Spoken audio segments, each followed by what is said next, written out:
So, why do I call the tapering experience a gateway experience to a grand opportunity? So, some of you, if you're familiar, you might call this a reframing. Sure, it's a reframing, but it's so much more. I believe that there are many gateway experiences. For some people, it could be cancer. For others, it could be the loss of a child or a relationship. It could be a financial situation.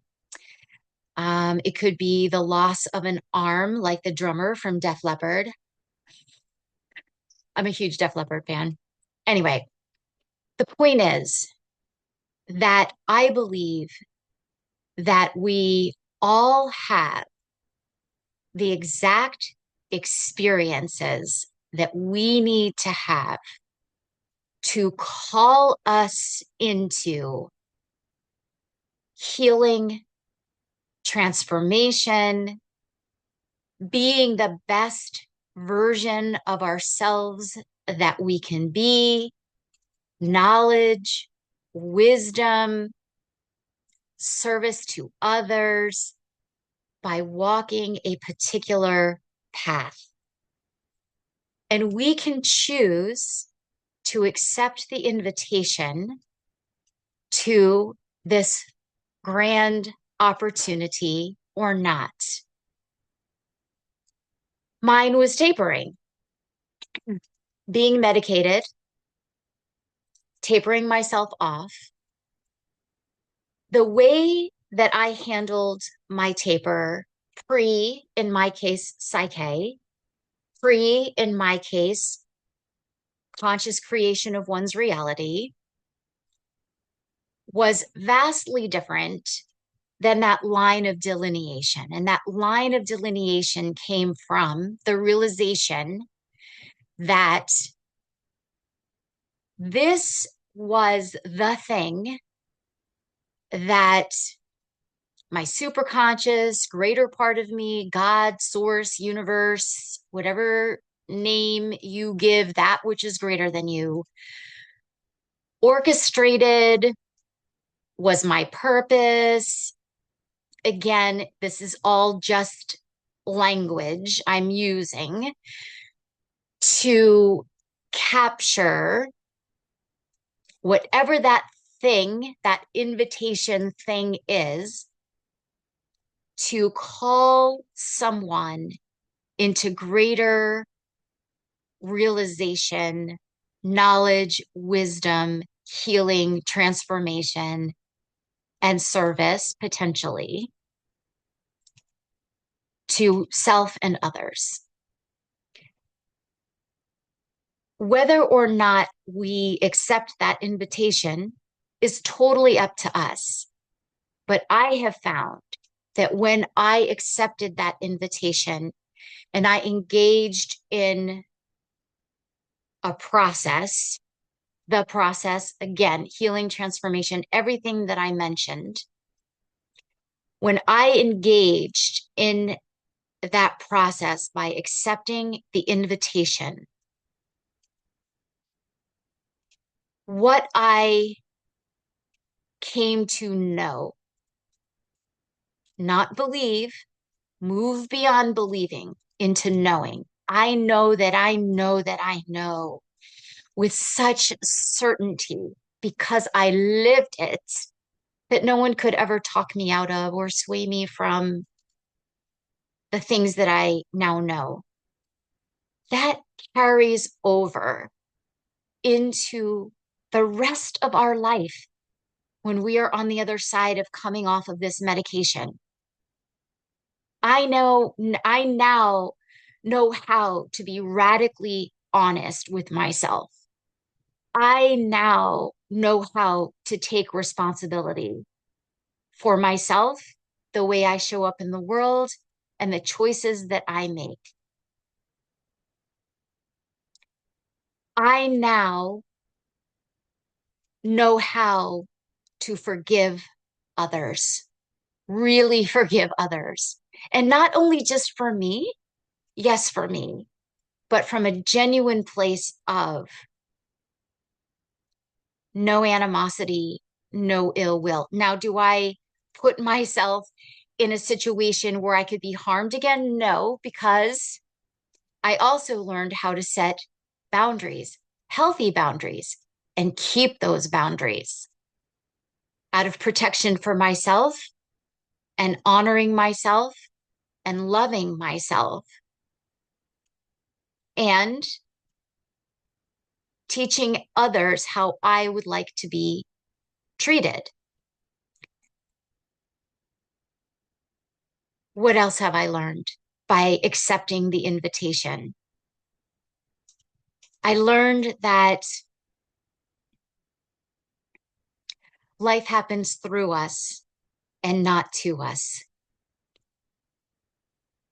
And I know that sounds strange, but when I was able to step out of the victim mindset, I knew that all of these things happened for me and through me and not to me. They happened so that I could get to where I am today, that so that I could be who I am today, so that I could be more authentically me, who I am in a healthy and happy and safe and loving and mutually beneficial and and so for that I am grateful that I accepted that invitation to this gateway, and I accepted the invitation of this grand opportunity. And I know this sounds sunshine and lollipops. It's it wasn't. It wasn't.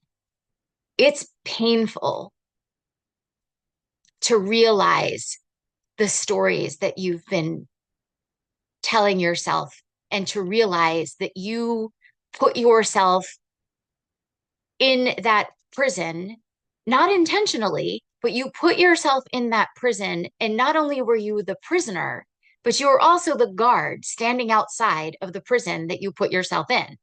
Right? That's really painful and embarrassing and shameful. But you don't stay there. Once you have the awareness, you don't stay there. Once you have that realization, you feel the feelings, you shift your perspective, you change your beliefs, you take the opportunity to take the action steps of setting boundaries or saying, no, I'm not going to do that anymore. And it's this dance between you and whatever you call greater than yourself, because you're not dangling out there on the edge.